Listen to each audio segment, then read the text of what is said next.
یہ آزمائش تمہاری بدترین سے حفاظت بھی تو ہو سکتی ہے، یہ آزمائش اس کی محبت کا نرالا انداز بھی تو ہو سکتا ہے۔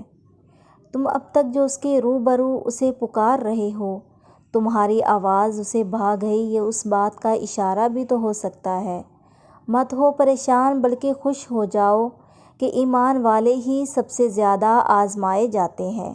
خوش ہو جاؤ کہ اس آزمائش کے قابل سمجھے گئے ہو تم، تو تم کیوں خود کو توڑ رہے ہو اس سے دور ہو کر؟ یہ آزمائش تو تمہیں اس سے جوڑنے کے لیے ہے، غصہ نہیں۔ وہ تم پر کہ اتنی دیر سے اس کی طرف پلٹے، وہ کہانی اس کے پاس دوبارہ کیوں لے آئے؟ وہ تو خوش ہے کہ اب آ ہی گئے ہو تو ذرا ٹھہر جاؤ اس کے پاس، اسے سناؤ ساری کہانی تفصیل سے۔ یہی اس کا انداز ہے کہ امتحان بھی سخت لیتا ہے اور ہارنے بھی نہیں دیتا۔ منا لو اسے، اب بھی وقت ہے کہ تمہارے اللہ جیسا کوئی نہیں۔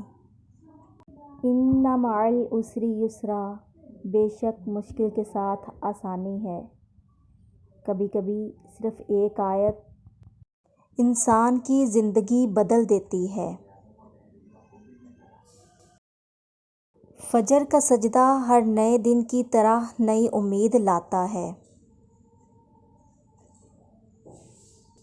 لوگ برا کہتے ہیں، انہیں کہنے دو، وہ تم نے سنا نہیں؟ وَتُعِزُّ مَن تَشَاءُ وَتُذِلُّ مَن تَشَاءُ۔ بس توکل رکھو، کیونکہ اس آزمائش کے بعد تمہارے لیے قبولیت کا وہ مقام ہے جہاں تمہیں تمہارے مانگنے سے پہلے ہی عطا کر دیا جائے گا۔ شیخ سعدی فرماتے ہیں، روئے زمین پر اکثریت میں ایسے لوگ ہیں جو دکھ، تکلیف، فریب، دھوکہ تو انسان کو دیتے ہیں اور معافی اللہ سے مانگتے ہیں۔ دیکھنا جلد ہی اللہ تمہارے لیے اندھیروں سے اجالے پیدا کر دے گا۔ ہر چیز تمہارے بس میں نہیں ہوتے، لیکن یقین رکھو کہ جس کے بس میں ہے وہ تمہیں بے بس نہیں رہنے دے گا۔ جب تم سجدوں کی فراوانی بڑھاتے ہو، تب تمہارے لیے اللہ کی مدد کے وسیلے خود بخود نکلتے جاتے ہیں۔ جب یہ کہنے والا تمہارا اللہ ہے کہ تم مانگو مجھ سے میں دوں گا، پھر کون ہے جو کہتا ہے کہ دعاؤں سے مقدر نہیں بدل سکتے؟ دیکھنا جلد ہی اللہ تمہاری خالی جھولی اپنی رحمتوں سے بھر دے گا۔ جب تم سجدوں کی فراوانی بڑھاتے ہو، تب تمہارے لیے اللہ کی مدد کے وسیلے خود بخود نکلتے چلے جاتے ہیں۔ اے پروردگار، میرے ان گناہوں کو بخش دے جو میری دعاؤں کو قبول نہیں ہونے دیتے۔ دیکھنا جلد ہی اللہ تمہاری ناممکن دعاؤں پر کن فرما دے گا۔ آمین۔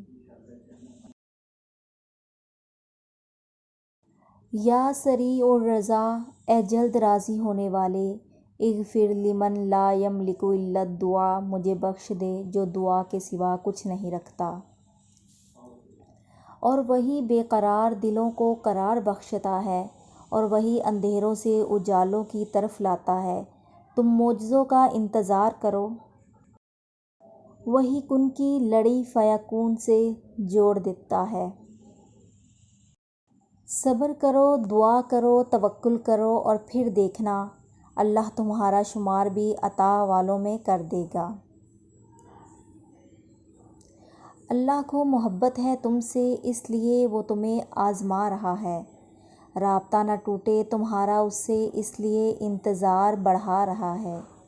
وہ جانتا ہے اس کا بندہ کب سے جھولی پھیلائے بیٹھا ہے، اسے معلوم ہے اس کا بندہ مسکراہٹوں میں درد چھپا رہا ہے۔ فکر نہ کرو، اللہ نے تمہارے لیے تیار کر رکھے ہیں حیرت انگیز معجزے۔ تم قریب رہو اس کے، بس اس لیے وہ دینے میں وقت لگا رہا ہے۔ بنا رکھے ہیں تمہارے لیے ممکن کے انگت وسیلے اس نے تمہیں اپنے کن تک لانے کے لیے وہ بس ناممکن سے گزار رہا ہے۔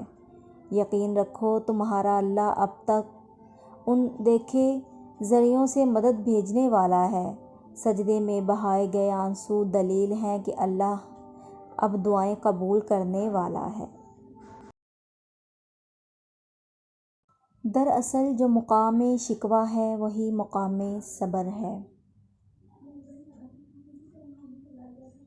اللہ تمہاری من پسند چیز کو تم سے دور کر کے تمہیں اپنے تک لاتا ہے، اور آزمائش تو من پسند چیز سے ہی شروع ہوتی ہے۔